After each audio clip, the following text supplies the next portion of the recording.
পদ্মা দলের দেয়ালিকা কন্টেন্ট সমূহ মৌর্য বংশ। তো এরকম একটা তোমরা মানচিত্র দিতে পারো। মৌর্য সাম্রাজ্যের মানচিত্র। ভারতে একক সাম্রাজ্য গড়ে তোলার প্রথম কৃতিত্ব মৌর্য বংশের শাসকদের। এ বংশের প্রতিষ্ঠাতা চন্দ্রগুপ্ত মৌর্য।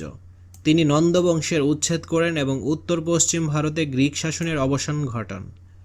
পূর্বে বাংলা থেকে পশ্চিমে আফগানিস্তান, বেলুচিস্তান, উত্তরে কাশ্মীর থেকে দক্ষিণে দাক্ষিণাত্য মালভূমি পর্যন্ত তার শাসন প্রতিষ্ঠিত ছিল।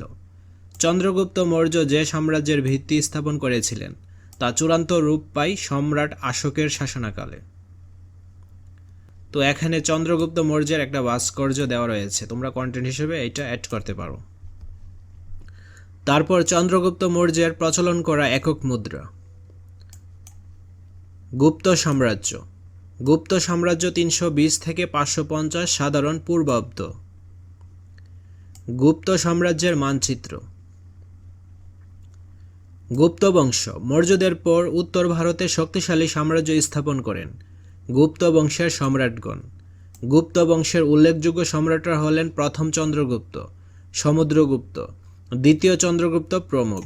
গুপ্ত সম্রাটরা রাজ্য সম্প্রসারণবাদী নীতিতে বিশ্বাসী ছিলেন।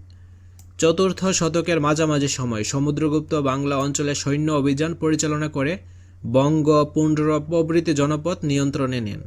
সমুদ্রগুপ্তের পুত্র দ্বিতীয় চন্দ্রগুপ্তের শাসনামলে মেঘনা নদীর পূর্ব তীরে সমতট পর্যন্ত গুপ্তদের আধিপত্য বিস্তৃত ছিল।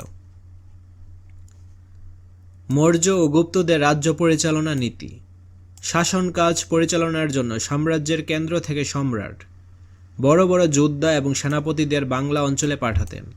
এসব উচ্চপদস্থ প্রশাসকরা বাইরে থেকে এসে বাংলা অঞ্চলে স্থায়ীভাবে বসতি স্থাপন করেছেন। মৌর্য ও গুপ্তদের সময় বাংলা অঞ্চলে রাজনৈতিক অবস্থা।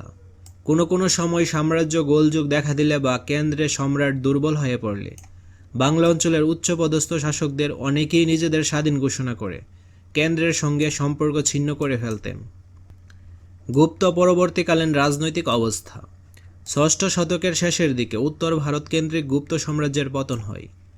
কেন্দ্রীয় সাম্রাজ্যের দুর্বলতার সুযোগ কেন্দ্র থেকে দূরের রাজ্যগুলো স্বাধীন হতে শুরু করে।